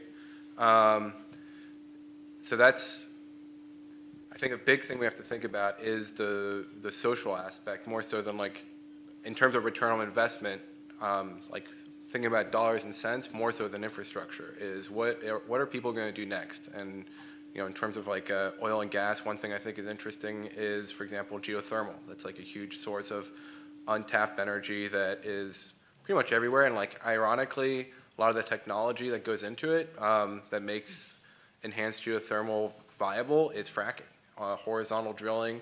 So you can start turning these things, and this gets to your point about like there is no good or bad climate work.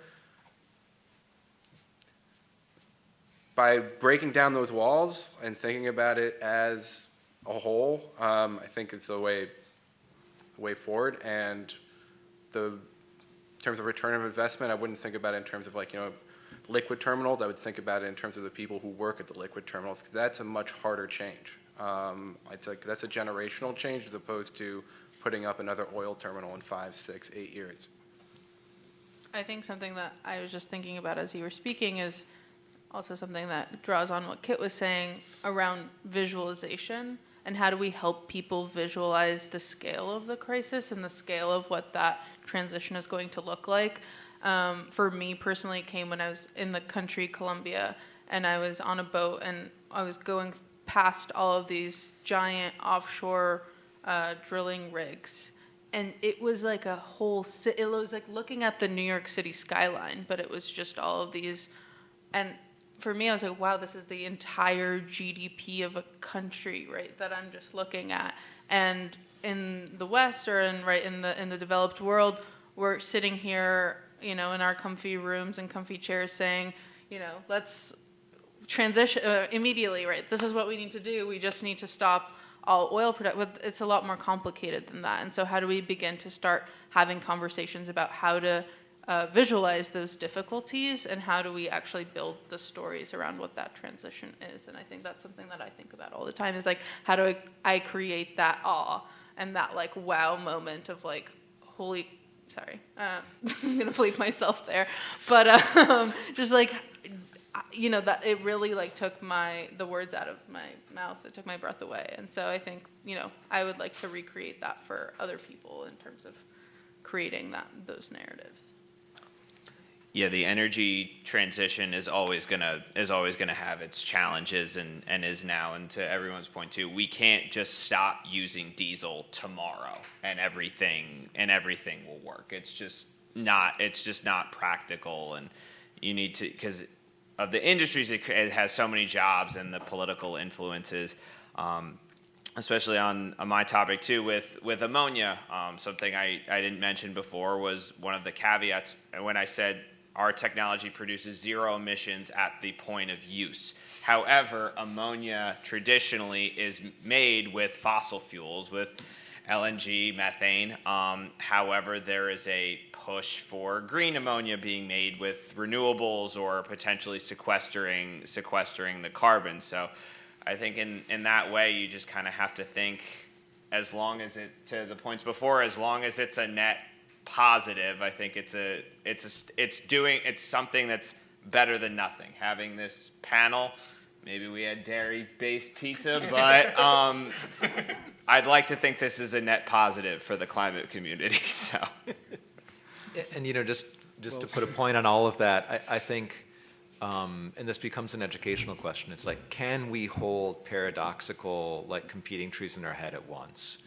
Like, the smart version of this conversation is the one where we recognize these competing stories, these competing interests, and don't pretend that those problems aren't there. It's not productive for us to pretend that we're potentially putting people out of work, right? We have to actually hold it all together in our minds, which means understanding what happens when somebody's selling a company, and not just saying, I'm not going to engage with that because politically that's bad, right? It's like, how can we find the mind space to hold all this together?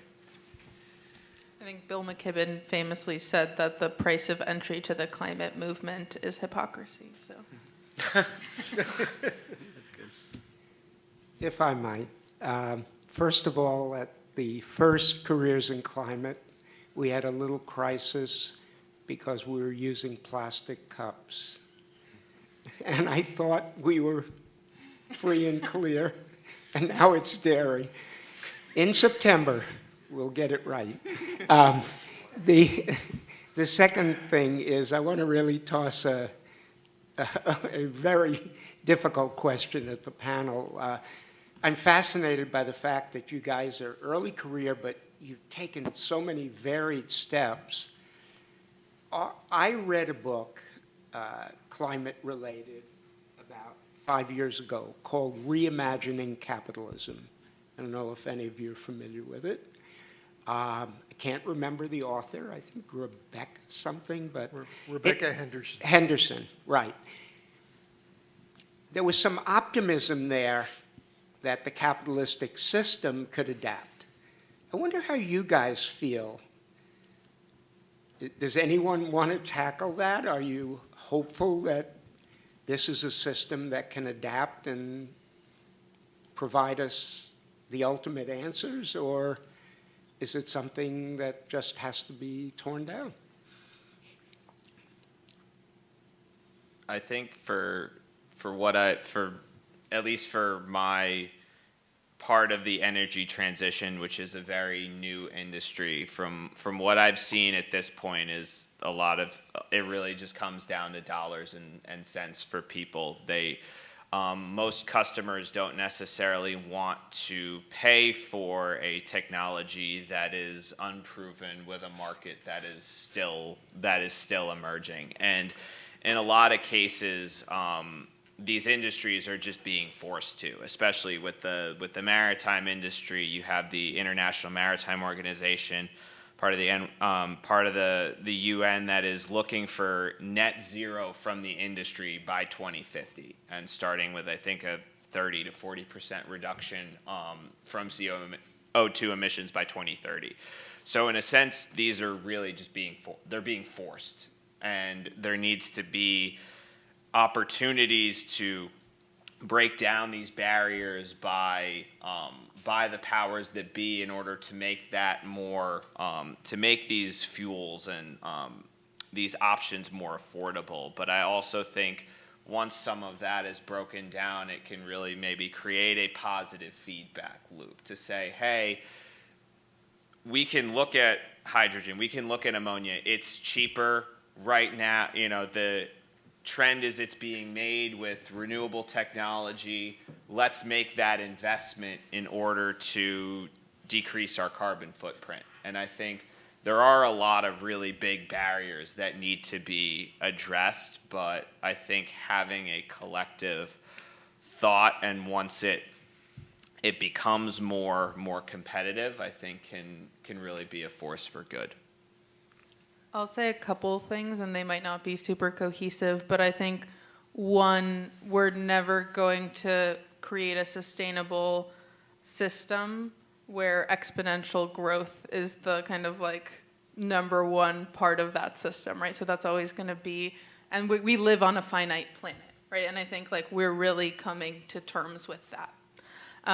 When I mentioned the book Hope in the Dark that I read when I was kind of going through my first crisis when I was at Cooper, something that Rebecca Solnit puts so beautifully is she talks about how during the French Revolution, right before the French Revolution, the French had to see beyond the monarchy, right, beyond the water, right, everything that was truth around them. This God-given divine right of the monarchy, they had to see beyond that story in order to imagine themselves outside as a free kind of civilization, right? And so I think in some ways we do have to imagine what a system looks like outside of the system of our own. At the same time, if you've been to Union Square, those numbers are getting quite low, right, on the climate clock. Like I said, 10 years, that was in 2018, I believe. And we're not going to create an entirely new system tomorrow. And so we have to learn how to work with the limits of our system. And then I think the fourth thing I'll say is Naomi Oreskes wrote this amazing book. She's a professor at Harvard, talks a lot about the fossil fuel industry, but she wrote this book called The Big Myth about how this version of capitalism is a story that we've told ourselves, right? And there's other versions of capitalism that exist out there that aren't explored yet, or maybe have been tested in some places. And so thinking about how the systems that we live in are stories that we tell ourselves, I think is really important for our ability to reimagine. And democratic capitalism already failed radically and was widely perceived globally as a failure circa 1930. And out of that moment emerged a set of competing ideologies, right? The Soviet Union, fascism of various stripes, right? The New Deal, et cetera. So we've already lived through successive waves of the reinvention of capitalism. Now what we live in is a kind of, there's a recent book by Yanis Varoufakis, the former Greek finance minister, called Techno-Feudalism, in which he actually argues that we are no longer in capitalism, that in fact the system we live within is a techno-feudalist system where all you ever get to do is rent space on platforms. How many things do you actually own anymore in the virtual world, right? And that we're actually heading deeper down that road very, very quickly, right? So this is partly a critique of the notion of late capitalism, right? Which we could go into a whole complicated discussion about the history of the term late capitalism. To put a point on it, I think the thing that probably has to die is the kind of neoliberal conception of capitalism, where like there's this belief that markets are always good and that they work, this kind of simplistic story we inherited from Milton Friedman, and to really specifically set out together with a set of funders to indoctrinate the country with this idea that any kind of planning, any attempt to sort of socially organize your economy will necessarily lead to totalitarianism and dictatorship, right? They actually produced pamphlets of like pictures with little like captions to hand out to GM employees to indoctrinate them with this set of ideas, right? There's a pamphlet version of Friedrich Hayek's The Road to Serfdom. So, I mean, I would say, I'm teaching a class on neoliberal capitalism right now, fair. But I would say that whatever reinvention is going to happen, it's not going to look like the kind of incredibly simplistic rhetoric we have around how markets work at present, because in fact they're not natural. They're propped up by government regulations, right? And a lack of regulation is a regulation. So anyway. Actually, I have sort of semi-counter argument to that. In Texas, the cheapest source of energy is wind energy. And the Texas legislature is trying to legislate against wind farms. So this is a case where capitalism isn't working. And I think we need to create narratives that create popular opinion to direct it in the right direction. To Lynn's point, I don't know if it's about narrative, it's about value, it's about putting values on things that we currently aren't monetizing, right? And one thing we haven't said in this whole panel is that, like, none of us here are really actually bearing the burden of climate change, right? That's happening in other places. And I think something that we'll see, or one potential path forward, is if you start, I don't want to use the word monetize, but valuing on a market level access to clean water and clean air, which is, I think pretty accepted as a universal right. We're going to head down a path where that happens, and maybe then market forces will right these forces. To your point, Lynn, like right now the market isn't working, quote unquote isn't valuing because it's not putting value on wind versus oil, because what is a consequence of using wind versus oil? There is none really. Like not for anyone in Texas, not for anyone living here. Where all those impacts have been exported to other parts of the world, and once that gets reshored, which inevitably it will, if things keep going the way it will, things are keep going the way they are, I think we might reach a new market system, unfortunately, where access to these basic things doesn't have to be just air and water. We might be in a market system where these clean energy systems, these other clean, agriculture, whatever else you want to put on there, biodiversity, gets valued, and I actually disagree with your point that the market forces are like, we need to move past the neoliberal view that markets are always good. Markets are pretty incredibly efficient in terms of resource allocation. I don't know if like that system needs to be reevaluated so much as what we put into that system needs to be reevaluated. And yeah, I think it's like the fact that we just aren't feeling those impacts. It's not something that like we have these. We're putting out the climate change forcers, but not living with any of the consequences. That's a disconnect at the end of this. It's making the market not work. It's the tragedy of the commons. Yeah, tragedy of the commons, exactly.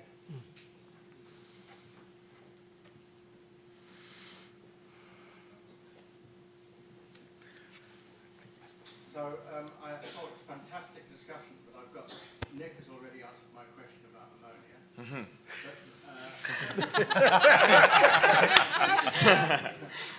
Good going. A recent evaluation of world happiness has put the US further down than it was before. But from what I understand, the most interesting thing was that the young people were unhappier than the older people. So everyone's talked about holistic in terms of holistic cooperation, working together, impact outcomes. And to me, as somebody who will be 75 this year, it's looking out across the world from what everybody has said, it doesn't look good. But by the time things, as Julien was saying, by the time we don't have water and food, which could come sooner than we think, and I've been to places where that's true now, I'll be in a box or in an urn or something, yeah? So does that mean that older people are intrinsically less unhappy because we think that we can see all this coming, right, but we're not going to be here, whereas younger people, I mean, yeah, it's kind of funny, but it's not, because, I always used to say to my students here, you're going to have to save humankind. So my ultimate question to you is, do you think humankind can survive the climate crisis? I mean, everybody said, if you look around, there's lots of things to really think about. So Toby, I don't think you can just say, yes, we will. But yeah.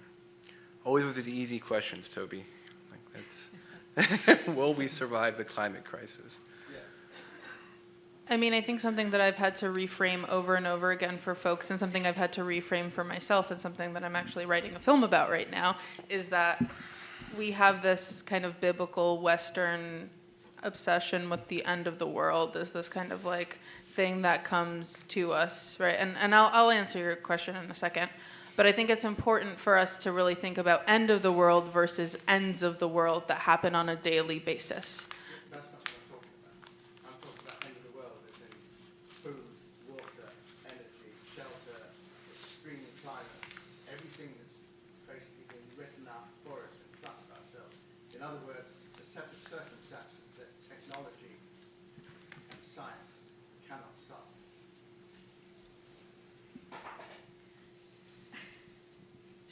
I mean, if I can just finish my first point, I think like something that I think for, and I'll get to your question in a second, but I think it's really important for us to, like, as you're saying, we're sitting here comfortable, right? And like I have family in places that have been in war for the last 4 years, and I've dealt with kind of really thinking about the climate and what we talk about when we talk about futures through the lens of what we talk about when we talk about the present, right? And I think it's important to hold both of those at the same time, because the present is really difficult as well to hold. If you actually look at what's going on in the world, it's really difficult to come to terms with that. And there is famine, there is lack of food, right? There's lack of water, there's lack of resources, there's lack of clean air in places right now.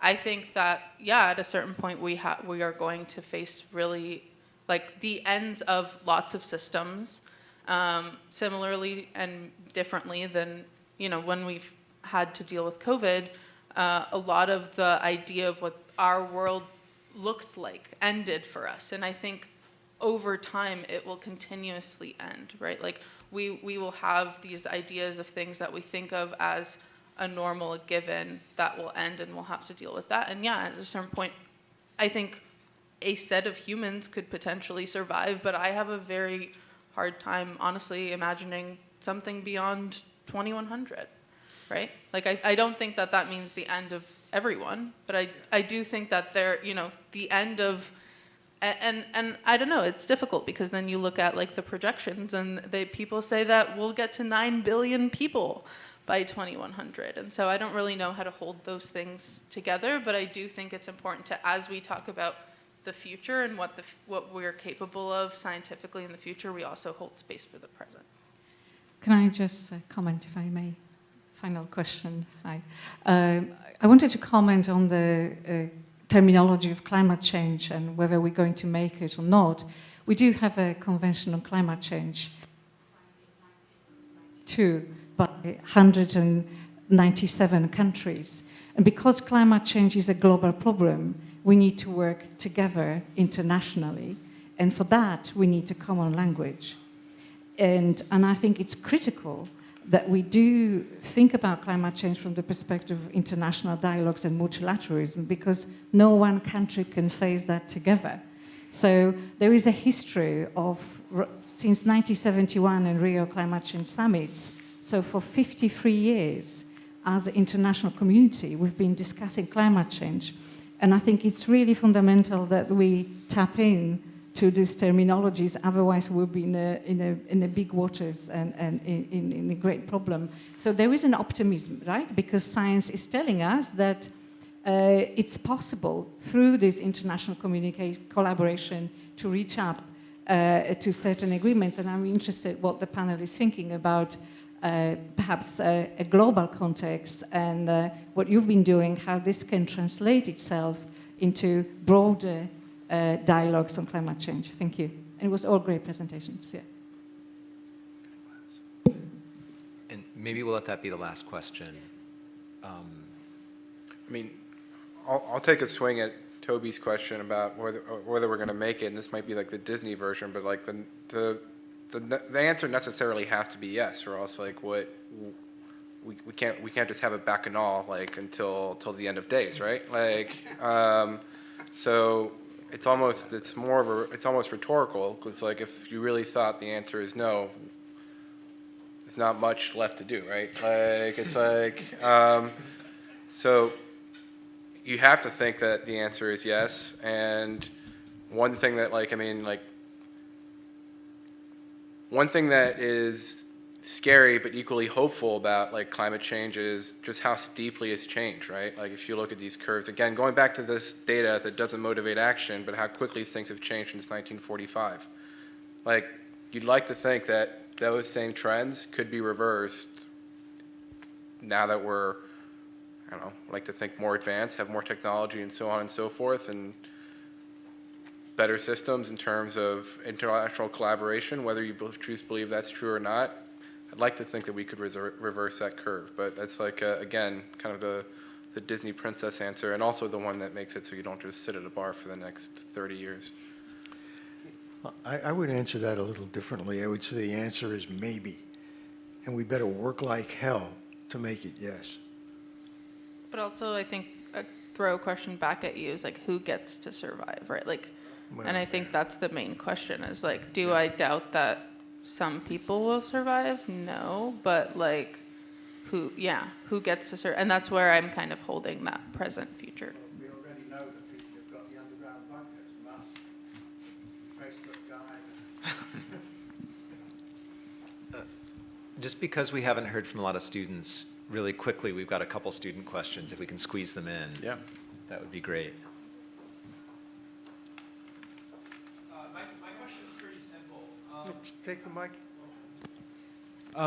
All of the problems that you guys are working on seem really interesting, but at the same time, they're incredibly daunting problems. So even if it's easy to sleep at night because you've now picked careers that align with your morals, how do you maintain hope and then persist when it seems like those problems are not going to solve themselves? Or even if you can make the best air quality sensor in the world, nobody else sees the value in investing 30 years down the line, so you don't have the tools to make it. How do you like get up in the morning? I think there's times too where it's, yeah, you're playing the long game, but you can also focus on the intermediate and maybe some of the I don't want to say quick wins, but to be able to see like, okay, we were able to we were able to reach this milestone in our testing, which is going to make, make sure we're on schedule in order to deploy our product, or we're able to sign this agreement with a vendor, which is going to help bring our costs down. Trying to not get hung up on, you're working towards the ultimate goal, and you're going to get challenges along the way, but that also gives you the opportunity to grow, and when you're able to get those milestones, it's really kind of a compounding effect.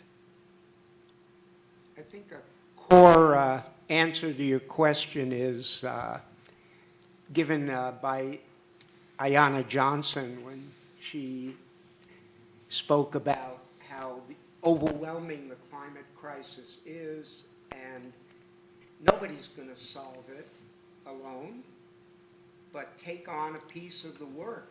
And that's what we're talking about here, and influencing more and more wonderful minds to take on a piece of the work. And when you take on a piece of the work, I'll bet in every case on this panel, you don't do it alone. Ayanna said, you do it with others. And that's how it happens. It's just, if you think you're going to do it yourself, or it's too daunting, that's not the mindset, I don't think.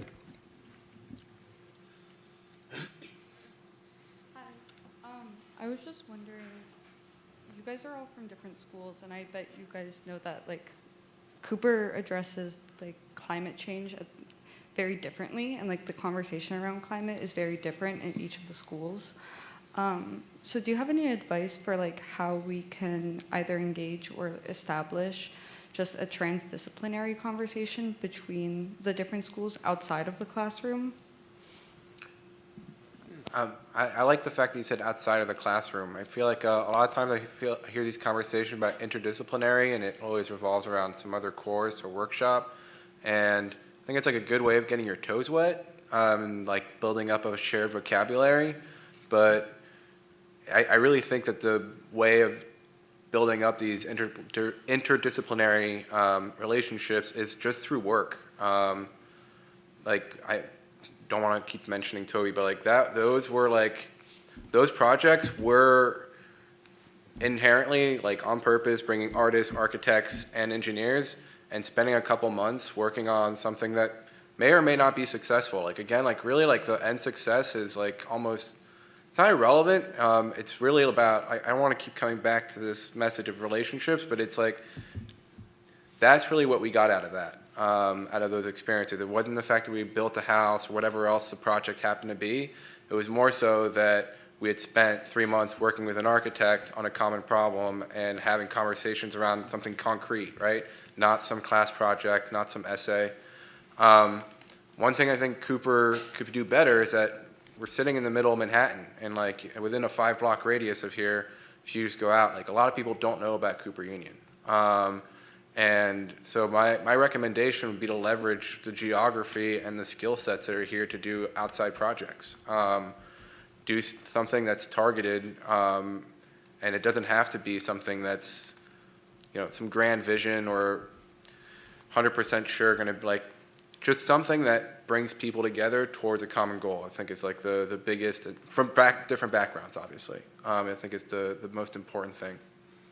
Yeah, and I think your question is exactly why, like, when I was at Cooper, I started the Cooper Climate Coalition was because we were all having these separate questions in different schools across art, architecture, and engineering, but also as students, faculty, and staff of the school, right? So we had, and I think in retrospect, like the pandemic really allowed that to flourish because people just had more time, and the reality of going to Cooper is you have very limited time. But maybe a recommendation I have, my partner and I, we run a supper club. So we bring people together around food to talk about climate. And I think that could be something that would be easily replicable within the student body, right? Like even if you had a once a month potluck where you brought people together across the 3 schools, or maybe No cheese. no cheese or pepperoni. You know, maybe the presidential office, right? Like maybe there's funding for that, right? If the potluck model doesn't work. But really, how do you just begin to have an easy in for students to come together and talk about these things and talk about their concerns and really like come together over their anxiety, to Toby's point, right? Because like all of us are really being eaten alive by it, and you can, you'll find a lot of crossover and bridging across the 3 schools with just that basic empathy as kind of point A, and then people love chatting over food. We've been doing it, you know, since we were in caves, so we'll keep doing that. One of my high school, before I went to Cooper Union, one of my high school physics teacher went here, and the first thing he told me when I told him I was going is make as many friends with artists and architects as you can. And unfortunately, I can't say I really fulfilled that, but I feel like I noticed that, especially when I was there, if you were in the dorms, as an engineer, if you had a roommate who was an artist or an architect, that was probably your only real chance at a long-term friendship, just because it got so hard to be so segmented later on. And I think that's something that Cooper is always trying to do, and if there are more opportunities to really get the schools together. And as I said before, we all have pretty different backgrounds. We come from all 3 different schools. I think we're all in agreement about a lot of things. I think you'll find out there's a lot more in common than you think. And you also don't have to agree with everyone, you know. So disagreement and discourse really brings out the best ideas. Yeah. All right, with that, I think we should wrap up. It's getting late. Thank you so much for being here. Yeah, and thank you especially to our panelists and everybody who helped organize this, and career services, et cetera, and to Lynn and Marshall. Thanks so much. Thanks for that. There's this really